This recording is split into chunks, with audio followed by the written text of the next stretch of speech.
Three,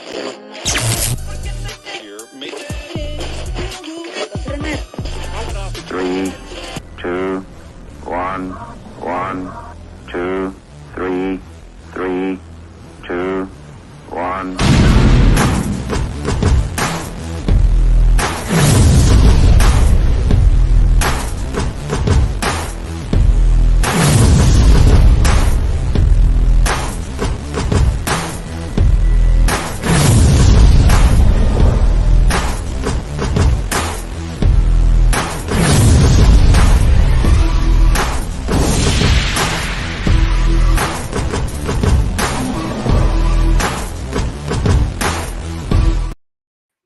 What's going on, everybody? It's your girl Nat the GM, and we're back with another episode of the 3P podcast.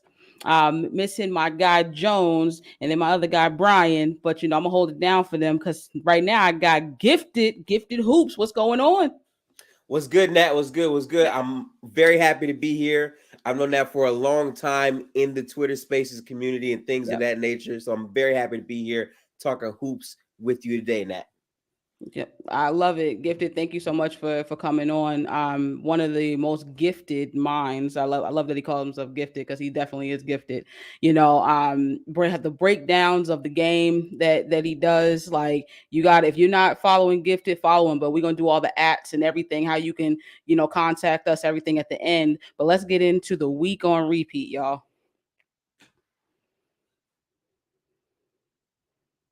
You ain't gonna bring me in. so let's roll it. So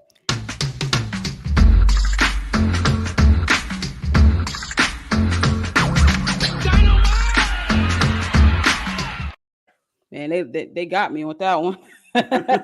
So let's talk about it. Gifted. The Boston Celtics went down 0-3 to the Miami Heat. It was supposed to be over game 4, game 5, game 6. But what does Boston do? They go on a 3-game win streak to tie it, to bring it to game 7. What was your confidence level in Boston when you saw they won that third game till game 6? What was the confidence going into game 7?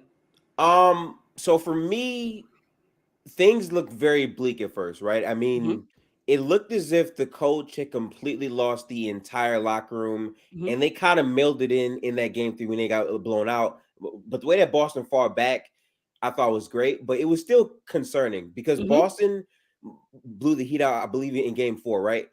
They shot 50% from 3, but they only put up 107 points. When I saw that, it felt like, okay, they're fighting, but what happens when they get faced with adversity and they don't shoot the ball well? How is that going to go?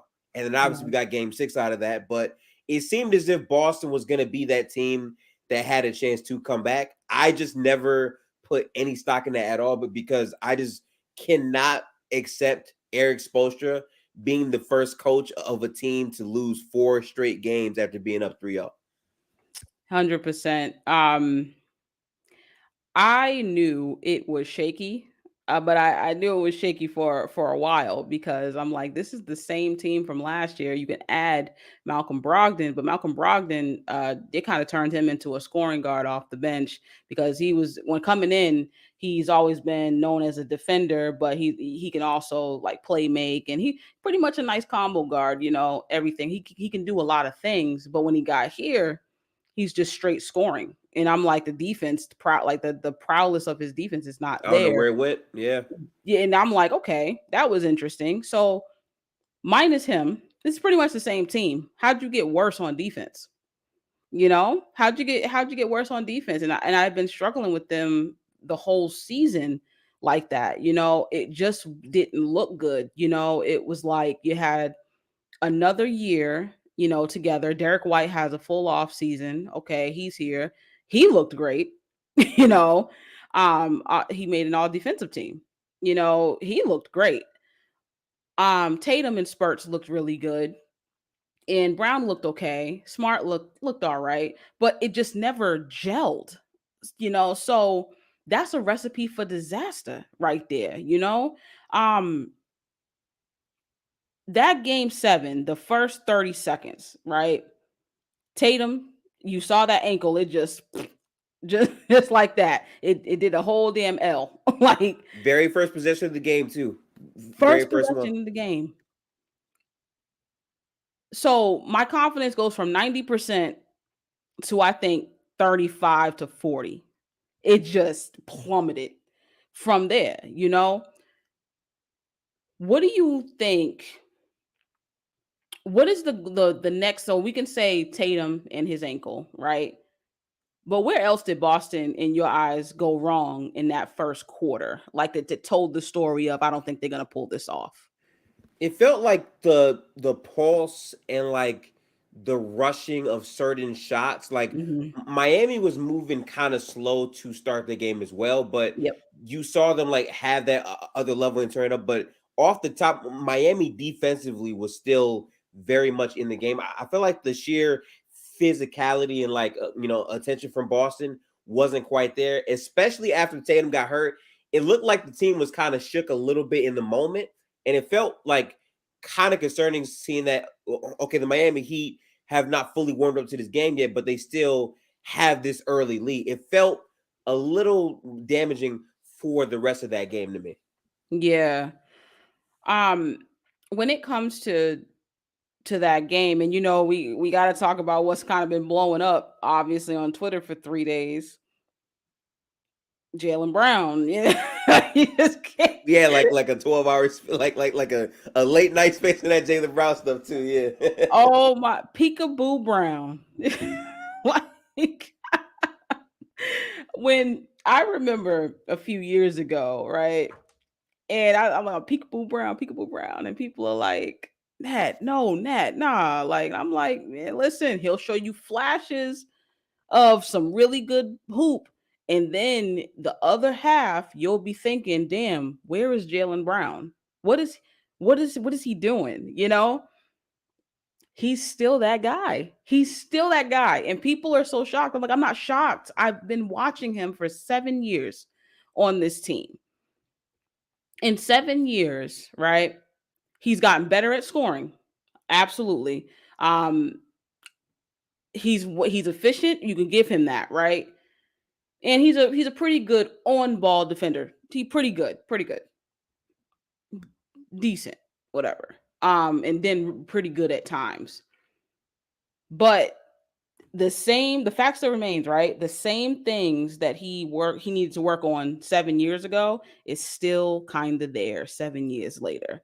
The ball handling, the off-ball defense, the transition offense. Like you have a 2-on-1. I'll never forget that play in my that I don't know exactly what you're talking about. If Brown has the ball in transition, it's like four jerseys in front of him. He got two shooters in the corner. He said, "I'm still gonna try to finish." Yeah, And he's got tunnel vision. And I'm like, oh my God, like, what is wrong with you? Like, it's selfish, honestly, you know? And the playmaking, it's not there. You can't go left, and he hasn't learned that his first dribble or his second dribble has to be the toughest thing you got. Because if you get past that, your percentage of making a positive play goes down, down, down. I yep. always say 5 dribbles for Jalen, pack it up. Like you like swipe it, do something because you can get that ball. He just does too much without the proper tools to be able to do anything. So where do you think, like, let's go to Joe Mazzulla. We talk about Jalen or whatever, right? Do you think they bring him back next season? And how do you what is the grade you give him? Like his first full year as a head coach, thrown in for like 3 days prior to the season. Understand, we get it. No one could foresee the Ime Udoka, debacle and everything like that. But what's the grade that you give Joe making it to game 7 of the Eastern Conference Finals and number 2 in the East? Okay, so a lot happened with Boston in their offseason. Yep. Joe was put in a pretty tough spot at the beginning, and I kind of felt like he had to learn how to like pulse the entire team and learn how to really be that coach. I think his offensive philosophies weren't terrible, but as the season progressed on and on and on, it became more of these threes, y'all. Like we gotta, like, be this team. And I get it, right? Like, we are in an era of basketball where the 3-point shot absolutely swings a lot of games. Important, yeah. But the problem is you're telling a team's main focus to be more geared towards the offensive end compared to Boston, who was a defensive juggernaut first, who got their offense off their defense all season last year. So I didn't really like those parts of his game. I also felt like he was a bit too casual. Like, for a lot of the season, he had moments where he wouldn't call timeouts. He would basically make the team have to figure things out, which is cool in spots. But if you're trying to win a game at a certain point, you have to be able to stop the bleeding of the other team. I feel like there were a handful of games where Boston is in control, and then like they go on like an 8-0 run, and then Joe is like, you know what? Y'all figure it out, and they don't figure it out. Then he calls the timeout late, and then at that point, it's this team is now back in the game. Yep. I would give Joe Mazzulla a C. I don't think he's a great coach. However, I do have to say, I feel like he was getting blamed a lot for the play of the players at times, and he still went 7 games while going down 3-0 to Eric Spoelstra on the other side. So I got to give that some credit. I think Boston brings them back solely because they did not get swept. They did not go down in 5 or 6. It took them a full 7 games. But I do think the staff around Joe Mazzulla is going to have to be stronger to help make up for some of his shortcomings as a coach. Yeah. Well said, Gifted. Well said. I give him like a C-. I think I'm just kind of tough on certain people on this team. One thing that bothered me through the season, Joe just seemed really petty. Like, oh yeah, for sure. I'm like, why are you getting mad because someone told you, you need to call a timeout and they're questioning you about it? Because you should have. But you're like, oh, next game you win. No one's gonna say, the adjustments I made. No, for real. Okay, bye. And I'm like, what? What's wrong with you? Like, you're doing your job. You're supposed to make adjustments. Like, and he got really petty, and I'm like, dude, like, no, that's not the way to go. He's younger than Al Horford. Like, I'm like, I got a problem with that too. Like, he was guarding Jimmy Butler at one point. Like, he played he played opposite Jimmy Butler at the time, and I'm like, dude, that's a problem. Like, for me, I don't know if he's mature enough for this job. I think I can take if he was a little older, less antics, and needed another year. I could take that, because how he was thrown into it. I understand that. I think his philosophy bothers me though. His philosophy of shoot threes and not plays. He doesn't have plays. What he does is let's pass. Let's go into the paint, and kick. Drive and kick. Yep. Kick, drive, kick. And I'm like, oh, what is this? And I'm like, philosophy, drive, and kick. Al Horford had 7 threes, I think, in game, 1 or 2. It was one of those games that Al Horford couldn't hit the ocean. High volume of threes still. Yep. 7 threes for Al Horford. That's not good. That bothered me so much in that game too, because it's like, okay, if you're Al Horford and your shots are not falling, at some point it's like, okay, maybe I'll post up, get some type of quick layup, because he has the size. And in the game 7, by the way, Miami just switched everything because they noticed we can switch everything because they're not going to make us pay in the paint because they want to shoot the threes. Like, that actively hurts you as you kept going on in the series too. And that's what I'm saying. I'm like, if people remember, like, it's kind of like Joe kind of erased a better part of Al Horford's game in this 1 year, and you kind of tired him out. Not only his age and everything like that, but he's in great shape. We're not going to act like he's like 58, or whatever, but you forgot that he has a post game. You forgot that he has a little bit of some paint game, and he has a little jump shot. What you did was you made him a 3-point shooter. Now Now you just strictly made him a 3-point shooter and tiring his legs out. You want him to bang, bang, bang down low and then run to the 3-point line like he's a guard. Terrible.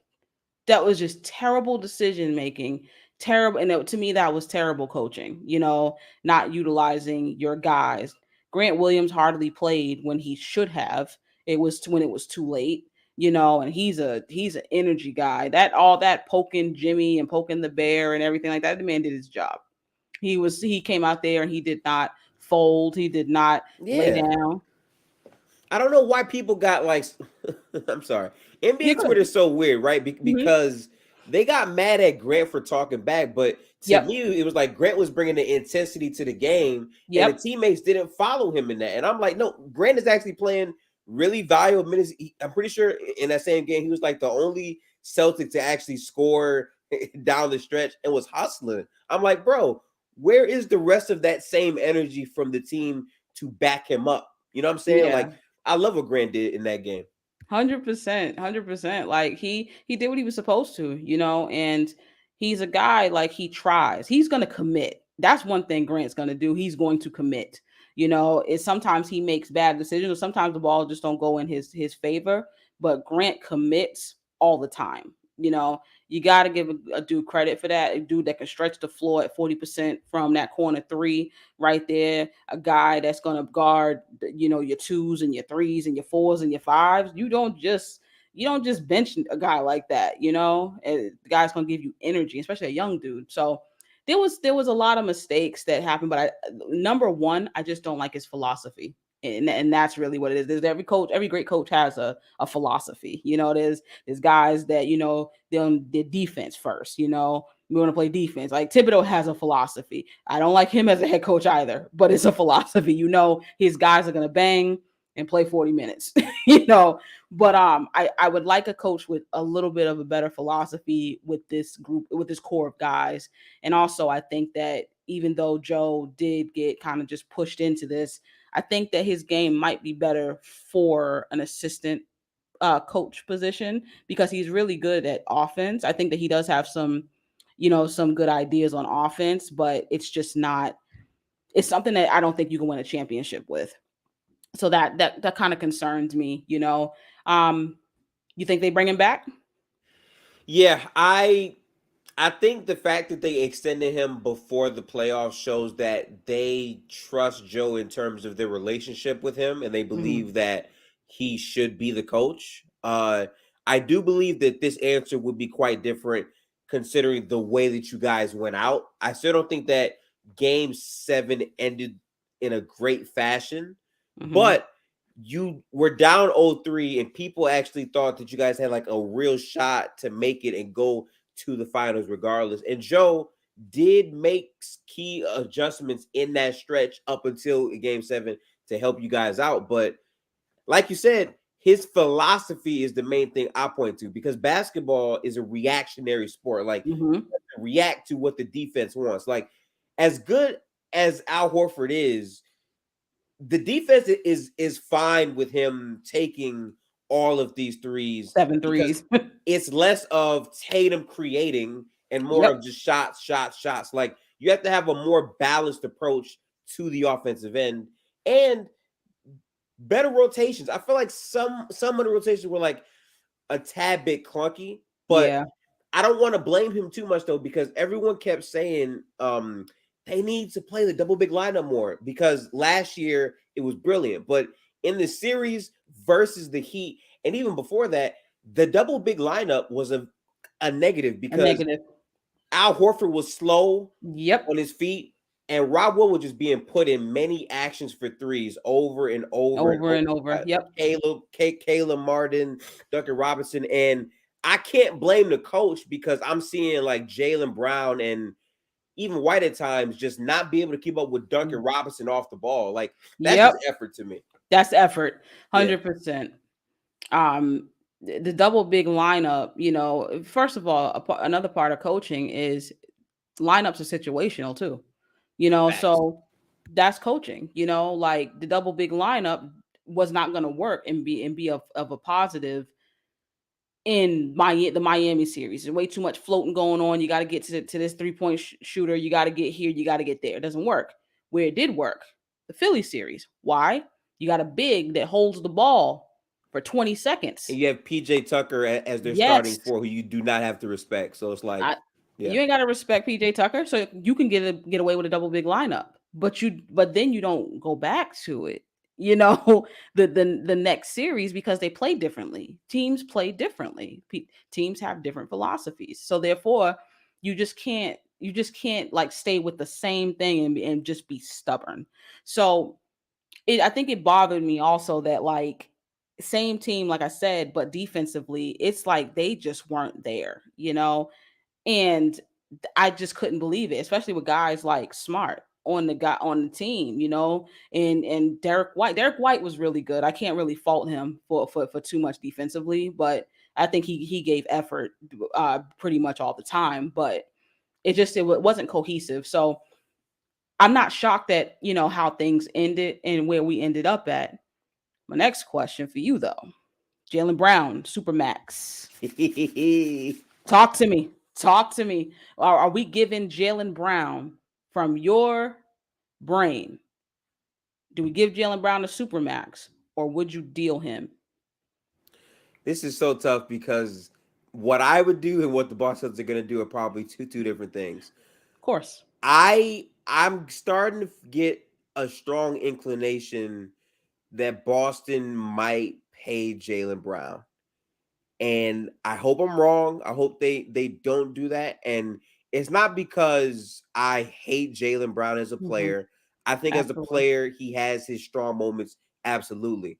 But what I hate is the idea of a team in 2023 with a new CBA that impacts how you build out rosters. Because in my mind, the best way to win a championship before star players, of course, is the roster construction around these guys. And if you're telling me that Boston, who had such a talented team this year, they wouldn't be able to have the same build if you have Tatum and Brown on the same roster making over $600 million.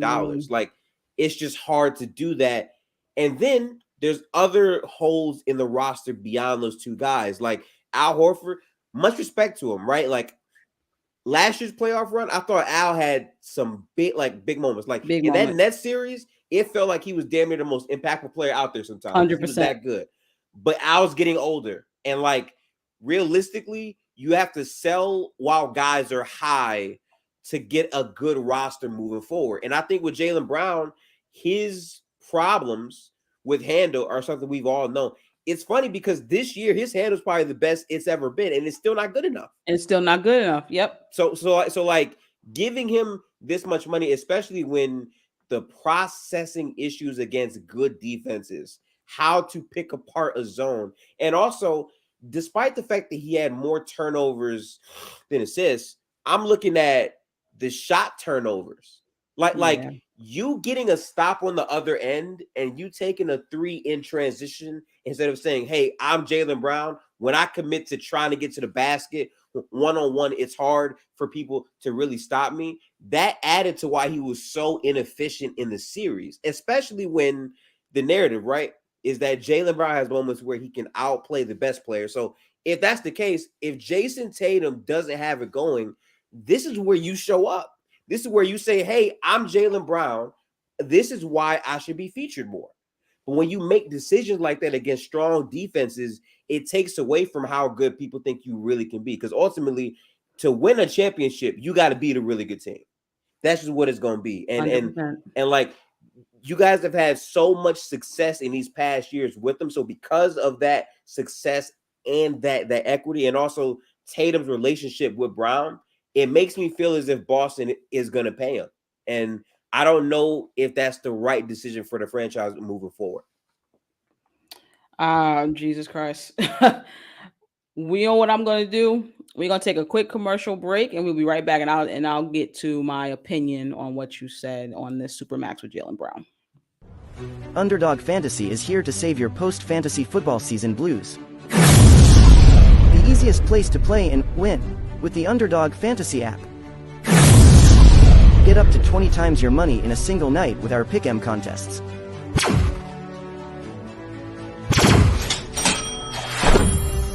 Grab some insurance when setting your picks and win even when one pick fails. Go online now and use the promo code 3PEAT to double your deposit up to $100. Sit gingerbread, good girl. And remember, guys, go to Underdog Fantasy and use the promo code 3PEAT, and we will double your deposit up to $100. All right. Gifted. Jaylen Brown is a wing. That is his natural position. He's a wing. Tatum has now transformed, and people don't want to give him this. He's now a power forward. He's played power forward all season, y'all. Like, own up to it. He's played power forward for a full year in the playoffs, and in the regular season. The man was a power forward. All right, 30-point scoring power forward, might I add. All right, but Jaylen Brown is best utilized at the 3 because, in one sense, it might be based off of his deficiencies, but at the 2 position, he wants to do too much, and a lot of the 2s in this league, as you know, they can handle the ball, man. They can do multiple things. They can play make, they can score at high volume, they can create their own shot. It's a lot of them. It doesn't matter where you push them, they're gonna get this. He doesn't quite fit that mold. He's got to have somebody help create for him, or he's got to have a hell of a first step. Yep. That's pretty much what makes Jaylen Brown really good. But the problem is, with all the deficiencies he has, in his 7 years now, you still have ball handling issues, even though it did get better. You still got those issues, right? But they're glaring. It's not just a tweak. It's beyond that. You actually need help, like handling the ball in your decision making of what you do, and the fast break, the 2-on-1s. There's a lot of work that needs to be done there. Is that worth $300 million? I can't say it is. I can't do it. Yeah, you know how I think. At this stage of the game, you definitely know how I think. Like, I don't think it makes sense paying 2 people $600 million. That's crazy to me. When you don't have a point guard that is a good enough playmaker, or you can trust with last second shots. You can trust with shots in general, where you're not cringing like, damn, is he gonna make that? You don't have that, right? You're kind of nickel and diming that point guard position, and you've been doing it for a few seasons, right? Now you look at not the power forward, the center position. You're playing Al Horford. He is past his prime. He is well past starting time. He should not start. He started damn near the entire season. You need a center. Then you need a backup small forward, because Tatum plays the most minutes in the league. By far the healthiest person. If you look at a roster and you say, damn, who's going to show basketball?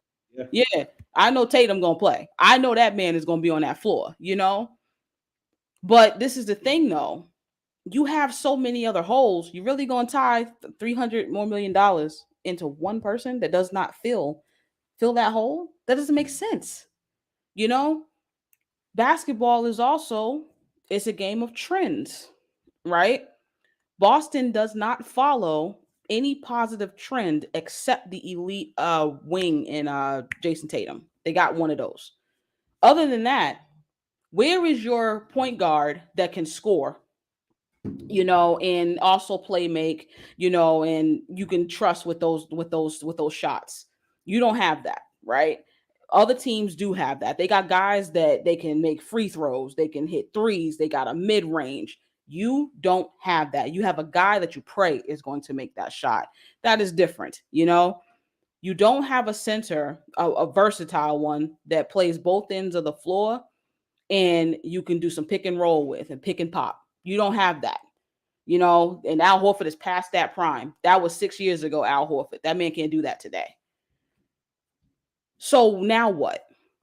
So now I'm looking around the league and I'm like, instead of playing Jaylen Brown, and I do respect his game, but this is about filling out this roster.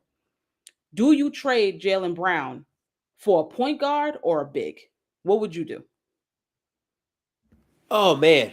I think that's such a tough question because both spots are in need of players. I think for the big position, I think that's extremely important because again, Al Horford has been like your anchor, like your go-to guy Mm-hmm. that you know that you can trust for both the entire season and the playoffs. I think as he gets older, his value wanes. And also Rob Will to me at this point is probably going to be like your backup big just because of the health. I think his Yep. his talent is still good, but it's hard to say that I can rely on him. Even in game 7, he was sick and was going through some things. Like it's just hard to, know that I can for sure rely on that. I think from the point guard position though, oh man, it's just hard because I think it's easier to find guards to fit in that role Mm-hmm. than bigs because I think Boston's, identity is we want a talented big man who can do the fundamental things on defense, but on offense can pass a little bit in space. I think the idea is having a big at that spot who can space. If they can't space, then they better be very proficient at the basket. And I think that skill set is a bit harder to find than hey, we need this nice guard who can pass the ball and get everyone involved and also play defense. I think those guards are a bit easier to find because at the center spot, there's so many guys that do that, but they're getting paid a lot of money. And like real value for that is hard to find. Yeah. So you would go big and then guard? I will go guard. I will go guard first because I think Guard guard first. is Okay. is actually something you can tangibly like find for real, and then you Mm-hmm. can build on like the big spot after the fact. I think. Okay. Give me a guard. Okay, so there's actually a couple guards I've been looking at. I think Tyus Jones would be a good fit on this Right team, there. Right there right? at the top. Yep. The passing is really, really good. For his size, he's not terrible on defense, but he plays in such control. And every time Ja is not there, he runs that offense well and gets guys involved So well. all the time. Yeah. And he can space the floor really well. Like having that type of connector piece who can do everything on the offensive end in Boston to me would be a really good help. So I love that. Tyus was something that I was looking at over the summer before the Malcolm Brogdon trade. I was like, Yeah. damn, Tyus is right there. I was like, what are they gonna do? And then the Malcolm Brogdon trade hit. I was like, okay, cool, cool, cool, whatever. And I let it go. But Tyus, man, that dude don't turn the ball over. Like Yeah, that yes. There's another thing. he holds down that guard position and he takes care of the ball. That is so valuable, and that would be so valuable on this team on Boston that I'd be looking at that.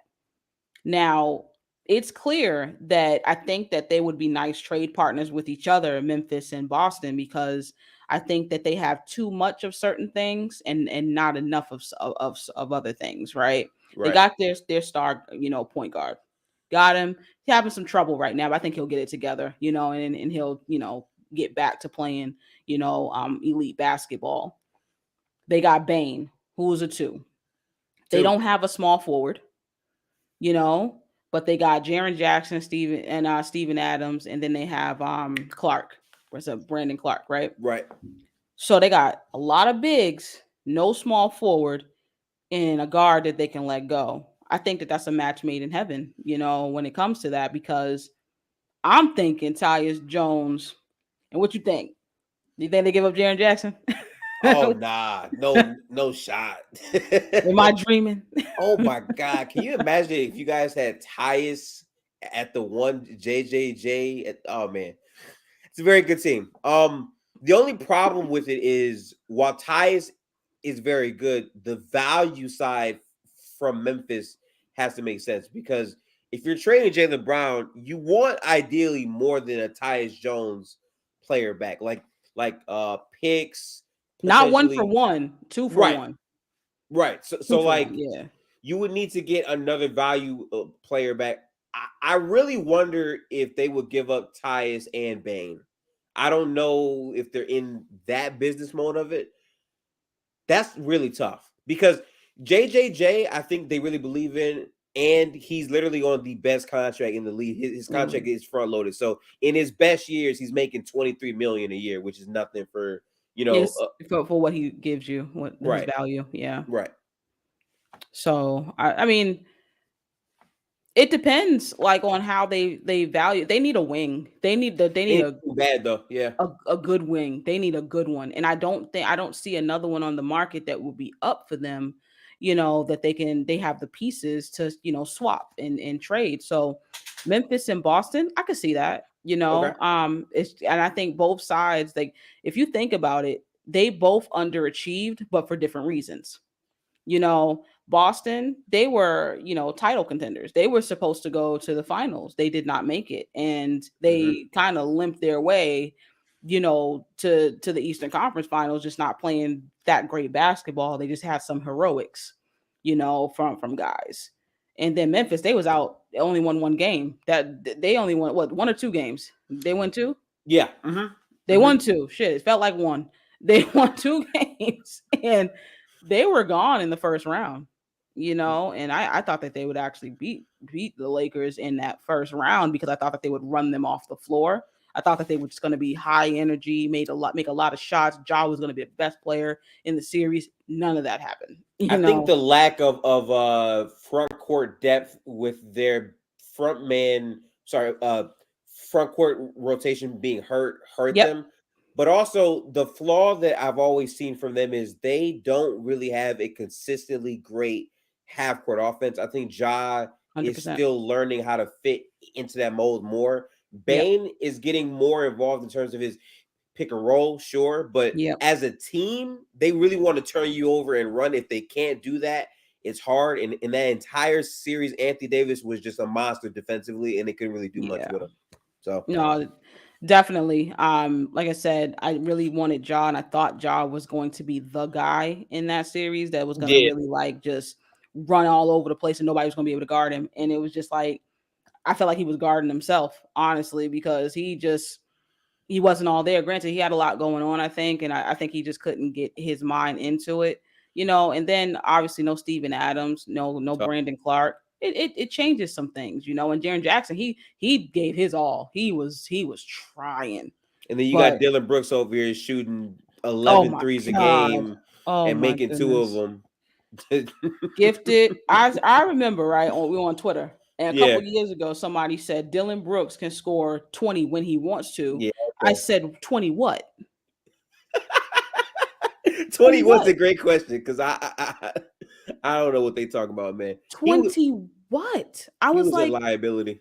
He's such a liability. And you know what I hate? When teams know that a guy is probably not that talented, right? And he has a high moment and you don't capitalize off that high moment and get him the hell off your team. And what other people don't see, what you have a front row seat at. I saw that 2-3 years ago with Dylan Brooks. I said he got to go, because he lacks, some fundamentals and some talent there. He has only but so much he can do, and then the antics are going to take over because that's what dudes do. When the talent can't take you over where it needs to go, you start with the antics. And they just let him shoot all of these threes and didn't give him any real leash. Like he felt comfortable because they think, okay, he plays good defense. Let's play him 25 minutes to 30 minutes. And then in those same minutes, he's putting up a lot of shots. Like bad. He's putting up star shots. I'm like, no, why did y'all tell him that? Yeah. Like, and so Memphis shot themselves, in the foot with that one. That was not on Dylan Brooks. That was on Memphis. I agree. How they treated him and how they coached him. You didn't coach him right. He's supposed to be your bull off the bench that's going to hound the best player, hound the best guard, the best wing, whatever. He's your pest. That was his thing. And then if the three is there, take a couple and then go sit down, right? And give up that ball. He didn't do that, So when it comes to, Memphis, obviously some guys got to come back healthy. I get that, but they need a wing. You can't win in this league if you don't have a wing that can go out there and give you, some production, 15 plus points and some good defense. You're not going anywhere. So Memphis is going to continuously find themselves in the same spot, high in the regular season, low in the, in the playoffs until they check that 3 position, you know. So if you're Memphis though, right? Yeah. In this deal, right? Which of the two are you giving up to get him? Because Boston's going to need to get 2, right? So Yep. I'm trying to think of like what makes sense, because losing Tyus is still an acceptable thing because he's not your core. In my opinion, I think they want to build around Ja, Bane, and JJJ. I don't think they want to break that up, but you cannot get a wing like Brown if you don't. So what would you do if you had this deal in front of you? If I were Memphis, okay. Yeah. If I were Memphis, I would not give up JJJ. I agree. On the other side to that, I hope you can give up JJJ, you know. It just depends on what you value, because you need a wing. That is just in this off season. As soon as that buzzer rang and you were done in the playoffs, you should have been looking around at who's potentially going to be available, because you guys are not going to do anything in the West if you don't, you know, check that 3 position. So if I were them, you know, Tyus, I would give up. You know, you kind of got to choose there. Bane, I kind of think that Bane is actually tradable. I don't think that he's untouchable. Okay. You know, if you look at Bane, there's some negatives there too. Like, I'm not dependent on him to guard anybody. You know, I think that he's at a disadvantage a little bit in stature. And I don't think that you can necessarily depend on him to guard other 2s and 3s. These guys are a lot bigger than him. So I don't know. Like, what would you rate him defensively? It's weird because I think last year he was a very solid POA at his position. I think this year he saw way bigger bodies, and also he had like a higher offensive load. So his defense wasn't as good as it was last year. I think he can be solid, but he's not the guy that you're asking to, like, for the whole game, do that on defense and be a 10 on offense as well. That's just not realistic for him. But his movement shooting is absolutely necessary because Memphis has no real spacing. They have none. There you go. But this is the thing. Do you maybe give up, like you said, Tyus and Bane, and then take Jaylen Brown? And it's clear what that does for Boston. That puts that the spacing is insane. You know, yeah, for sure. That shit is scary to think about. But Boston really needs a big. You know, my concern with that is they'll say no on Triple J, but they'll say you can have Steven Adams. And I'm like, Steven Adams is like what, 32? 33? He's actually pretty young. I think he's 29. Is that what he is? He's actually very, very young. It's very surprising, but he's actually super young. Oh my God. Yeah. That man looks like he's got 3, maybe 4 more years. Steven Adams, you're kidding me. Tell me he's not 29. He's literally 29 years old. Yep. Holy shit. Yeah. he's actually young. He just looks older. Yeah. Yeah. Yo, he's 29. All right. I take it back then what I said. Do you take Steven Adams? Yo, Adams would be really good for Boston, because as soon as that man went down, and this is kind of why I never felt high on what Memphis would do, because if you already don't have a strong half-court offense, what Adams provided was a guy that screened well, got guys open well, rebounded the ball, and played his role to a T. Doesn't really foul too much, doesn't do anything extra offensively, just does his job. He's a very fundamental big, and he let JJJ roam and be the best guy that he could be. In a Boston type of situation, while he cannot space, he does all the fundamental things that will help a Boston defense well, in my opinion. Yeah, I like that. And you know what's funny? If this is the trade that if they're serious, right, and if they're both serious, right, they both can get what they want, and it can actually be a pretty even trade, because you know, Jaylen Brown helps them tremendously, and you still keep JJJ. But also with Boston, if you take Tyus and you take Steven Adams, if he's your starting 5 and Tatum is your starting 4, you're doing all right. You know, so you're doing all right there, right? The thing is, though, if Brown is gone, Tatum can't play the 4 because now you got to go back to your natural position in the 3. Yeah, right. So it leaves that power forward position a little wonky. It's like, all right. Especially if you have Adams, because then it's like, okay, you don't want to have 2 non-spacers in your front court. There you go. You don't want that. So that is one trade that I was looking at. Obviously Jaren Jackson Jr. would be fucking fantastic, but it's not going to happen. They're probably not going to take. I'd be shocked. But yeah, no, he is absolutely, bro. His value on top of what, like, man, they front loaded his contract, so it's like it's such smart, a great contract. Like, I just don't see it. No, it's definitely smart. Another team, another guy I was looking at, right? And this is a rumor. This is a rumor, right? This, you know how Twitter is. We're in the Twitterverse, so we get it. Damian Lillard. What do you think of Damian Lillard or Anthony Simons? It's like another player that comes with Anthony in the 3rd pick for Jaylen Brown. What do you think of the Portland, Boston kind of, trade partners? What do you think? So it's very interesting because for multiple years now, we've been told that Dame does not want to leave Portland. He doesn't want to, quote unquote, run away from the grind. So they've been stuck in the same place because they're not good enough to win with Dame, but they also don't want to trade Dame. It's weird. If we're under the assumption that they are willing to trade Dame and Dame is fine, I do think Damian Lillard unlocks a lot of things for Boston because I think he adds veteran leadership to what Boston wants to do. I think Tatum is more of a guy that leads by example, although he has been, although Tatum has been getting better vocally, yes, but I think Dame just brings that force every night, and the spacing advantages that he could create on and off the ball are great as well.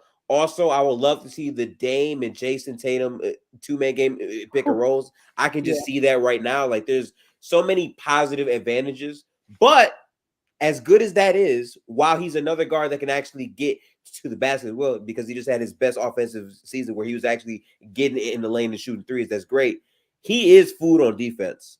Woof. And so it then becomes a matter of, okay, how do we supplement that? And I think you can, but it's going to require more of your roster to do so. But realistically, if you're talking about this being a trade that's done, I think Boston would rather want to build with flexibility around Tatum. The other deal that sends Brown to Portland, to me, makes more sense only because Portland is married to Dame. Like, they keep saying, we don't want to trade Dame. So realistically, they have been talking about trading for another high-level wing. That sounds like Jaylen Brown to me, right? So I don't know. It's just weird because to me, having such a young kid with Tatum is kind of saying, hey, we're taking a step back from contending right now, but you're the man, your keys. You get a chance to develop into that player as we age with more flexibility, which isn't a bad bet on how to build a roster around Tatum to me. I like the second deal a little bit better. What do you think of Anthony Simons as a player? I think he's good. I think he's also food on defense, but the 3-point shooting is real.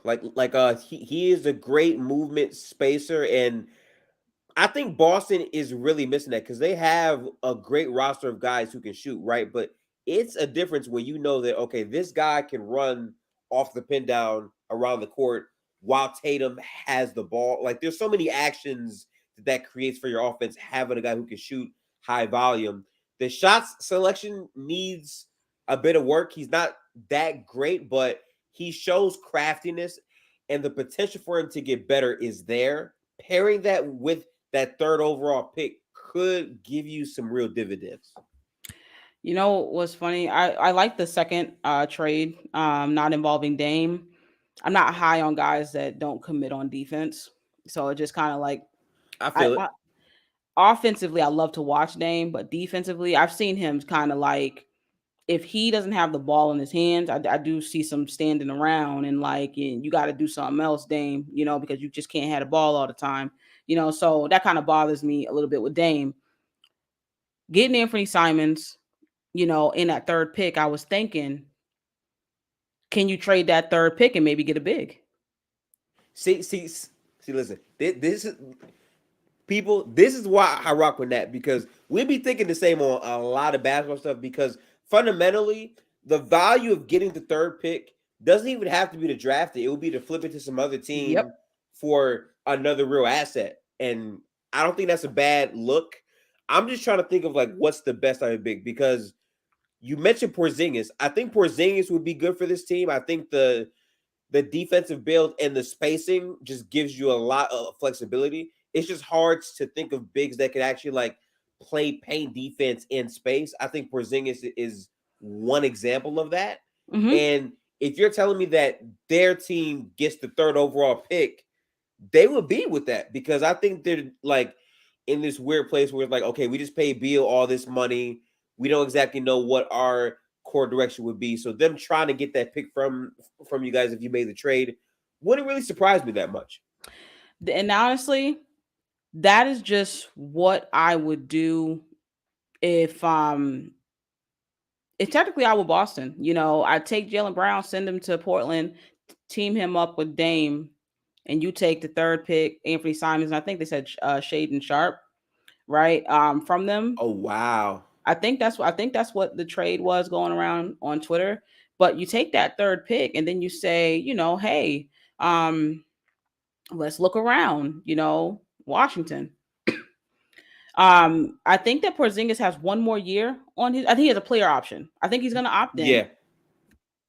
You take that third pick and maybe attach it to Malcolm Brogdon and maybe Grant Williams or something like that. And what they get that third pick, that is what they want. They have not had a high pick in a little bit, right? And do you send it over there, and then you get Kristaps, and then you restructure his deal. Now you're looking at, you got a vet big, the big that you've needed for years. It's been a minute, actually.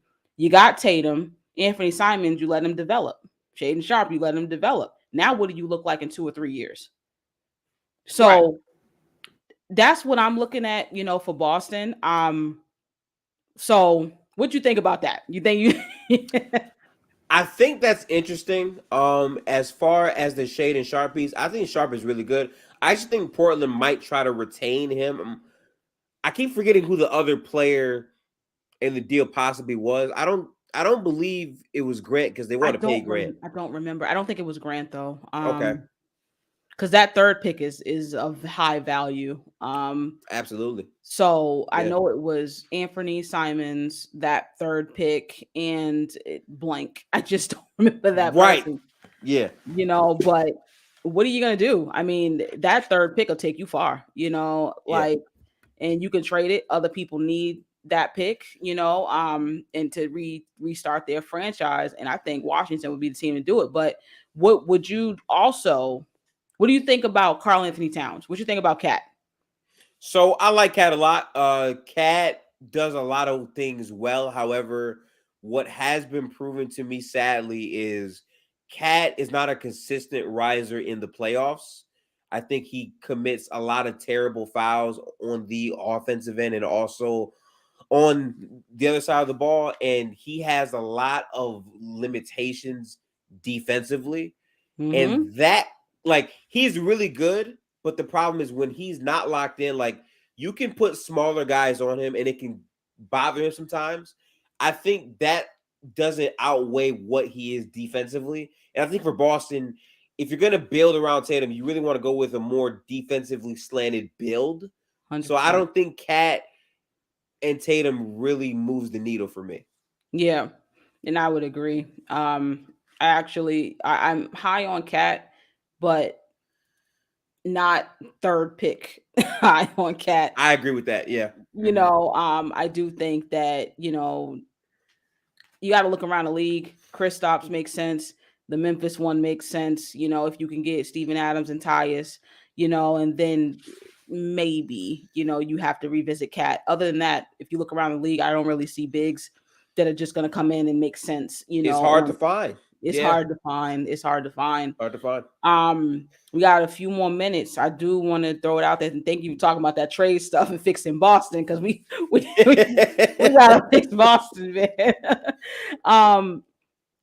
Denver versus the Heat. Who do you have? How many games? And X Factor. Okay, so first off, I want to say I'm very excited for this series because it's real hoops. It's no agendas. It's like both teams people did not want to see here because truthfully, a lot of people have not watched the Heat or Denver play basketball. That's a fact. That's what it is. I will say this, man. Denver has been a serious team for me for a very long time. I have had Jokic in the top 3 conversation for like the last 2-3 years. I think he's really like that. And I think he's now in a position where this team is thriving. I still have not seen MPJ turn into like God mode MPJ just yet. And we've seen the impact of the Jamal Murray and Jokic 2-man game. I think it's going to be a lot for Miami because the one thing you can't do, bro, running a zone against Jokic, who's going to be in the middle, just sounds like hell. Because he can pass, he can score, he can shoot over the top. Like, that sounds very hard. But I do think what people are underrating is the Heat. And it's going to sound crazy now, but listen, in my opinion, the Heat might be the best offensive team that the Nuggets are going to see. And I know that they just saw the Suns. The issue with the Suns is as fire as Devin Booker was, and as good as KD was in some of those games, that's where it stops. Because that entire roster had 100%. multiple limitations. The Heat have multiple guys who, when Jimmy and Bam have struggled, have stepped up. They can pick them up. Caleb Martin, Gabe Vincent, Max Strus in some games. Duncan Robinson is a complete basketball player. Like Al Horford respected his drive and gave up a 3. Like, that's how he's playing basketball. And I think the pull-up threats makes it harder, and they could put more pressure on Jokic defensively than some of these other teams, I think. So I think that actually gives them a great, great, great chance. And I do feel like the Aaron Gordon matchup on Butler is the X factor of the series. If Jimmy is cooking him, that's a 7-game series to me. That's really how I feel. Oh man, no, 100%. I think we're gonna see a dog fight. I think we're gonna see, they're gonna be in each other's faces. They're gonna respect each other, but they're gonna be in each other's faces. Jokic to me, obviously, like to a lot of y'all, is the best player in this series. The real MVP, I like to call him. Let's talk. Man, I can slander a lot right now, but I'm not going to. But you cooking on that? Yo, I'm telling you, we're gonna have another time. We're gonna do that. But Jokic, like he can. It doesn't matter what the defense gives him. He's going to figure you out. He's going to figure you out. He on the spot too. Not I'm gonna take a game or two and figure it out. The man's gonna adjust mid-game. The very next play. The very next play. Oh, I see what you're doing. I see this. I'll raise you this. I have Denver in 6. And I'm only saying an extra game out of respect for Miami and what they've been able to do. But I do see Denver in 6 because I just think that they are clicking on all cylinders defensively, offensively. I think that there is another gear for Michael Porter Jr. I think that Bam's going to be in hell and they don't have somebody to spare him when it comes to Joker. And I think that Aaron Gordon is also my X factor because if he can give you at least, I say, 14, 15 points and play really good defense, and Jimmy Butler struggles with lengthy defenders. He does struggle. That's just a fact. He did it with Tatum. When you put Tatum on him, right? If you look at that, the best defender for them was Tatum on Butler because that length just bothers him. So we got like 45 seconds. Gifted, where can the people find you, man? Yeah, okay. So I keep things very, very simple, y'all. I am a content creator on Twitter, Twitch, YouTube, Instagram. All my handles are Gifted Hoops on Twitter. Someone stole Gifted Hoops, so I have Gifted X Hoops on Twitter. But right now, I'm mainly making content on my YouTube channel where I'm making a bunch of NBA videos. I have live streams from time to time as well. So tap in there. We're almost at 600 subscribers on YouTube. I'm aiming for 1,000. So I would appreciate that. I also have a podcast called Gifted Hoops as well. Spotify. I gotta cut you. I gotta cut you, bro. Shout out to you. 3P Podcast. We'll catch y'all next week. Gifted. Peace.